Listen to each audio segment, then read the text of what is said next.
Pengertian integrasi. Integrasi juga berasal dari bahasa Inggris integration yang berarti kesempurnaan keseluruhan.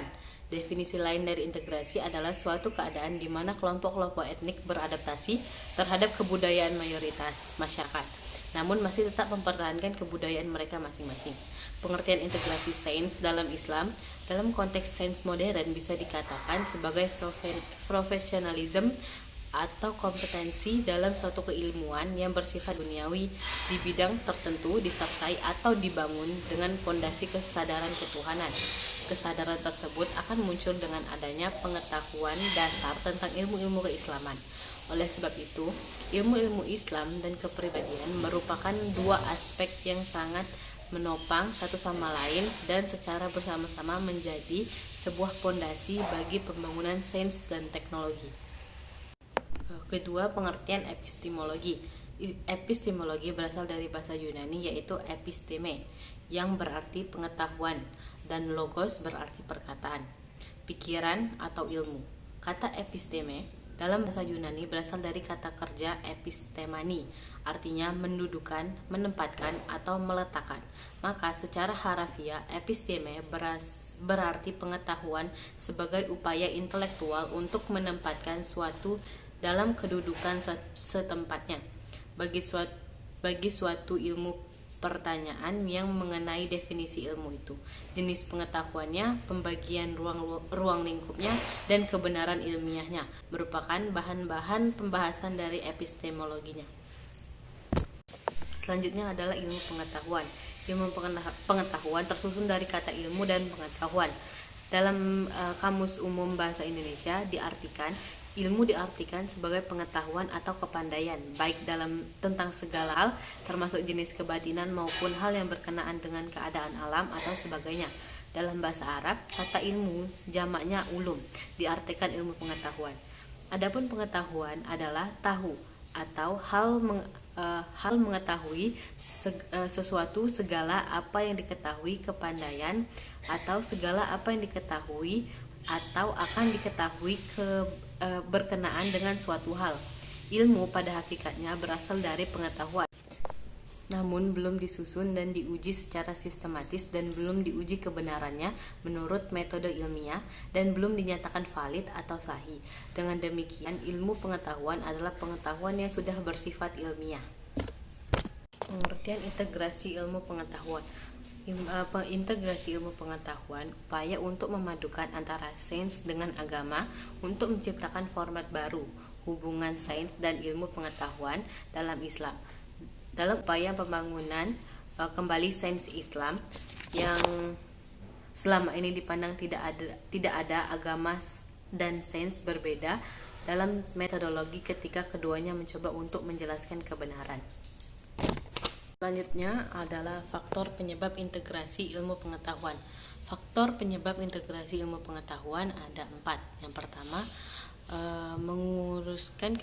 meluruskan kekeliruan tentang teori-teori barat yang mendominasi. 2. Membebaskan kekuatan pendidikan dominasi barat yang mengancam kelangsungan hidup umat manusia. Akibat-akibat yang harus disadari adalah dengan penerapan pendidikan yang mengalami kerusakan atau kerugian bukan sekedar sistem dalam lembaga pendidikan Islam, titik peradaban Islam, dan suasana kehidupan umat. Yang ketiga, kegagalan merumuskan tauhid dan bertauhid. Yang keempat, lahiran syirik dan yang berakibat adanya dikotomi fikrah Islam.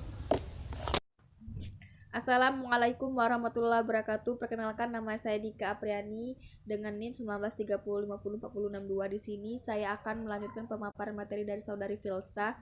Langsung saja.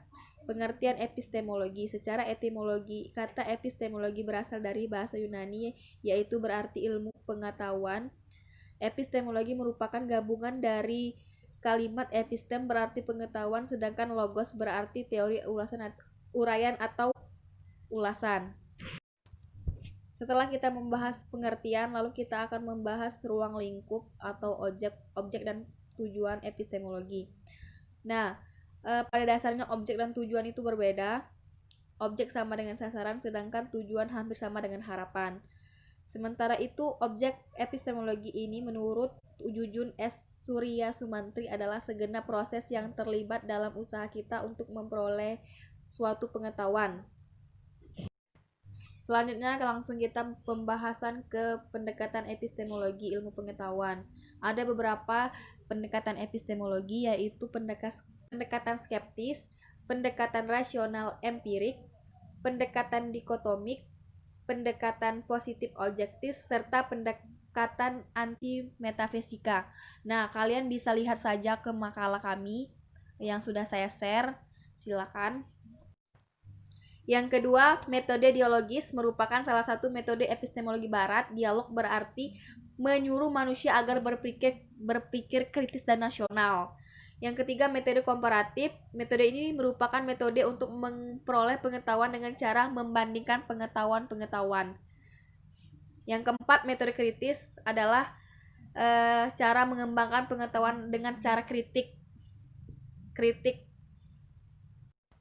Selanjutnya kita akan membahas hakikat epistemologi. Nah, mengenai hakikat merupakan hal yang sulit, terlebih lagi mengenai hakikat epistemologi, karena membahas hakikat ialah bagaimana cara kita mengungkapkan pemahaman kita terhadap suatu yang dapat mencakup atau mewakili dari keseluruhan, yang dalam hal ini ialah epistemologi.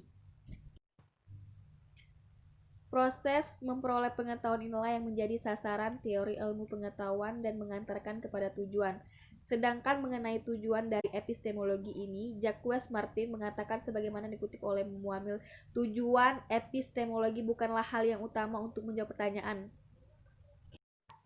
Yang terakhir kita membahas metode epistemologi. Nah, metode epistemologi ini terdiri dari 4 metode rasional, metode dialogis, metode komparatif, dan metode kritis. Nah, metode rasional ini adalah metode yang dipakai untuk memperoleh pengetahuan dengan pertimbangan-pertimbangan atau menggunakan kriteria kebenaran yang dapat diterima rasio. Nah, itulah tadi penjelasan pemaparan dari saya. Saya mohon maaf jika ada kesalahan dan kekurangan, karena kesempurnaan hanyalah milik Allah. Saya akhiri. Wassalamualaikum warahmatullahi wabarakatuh.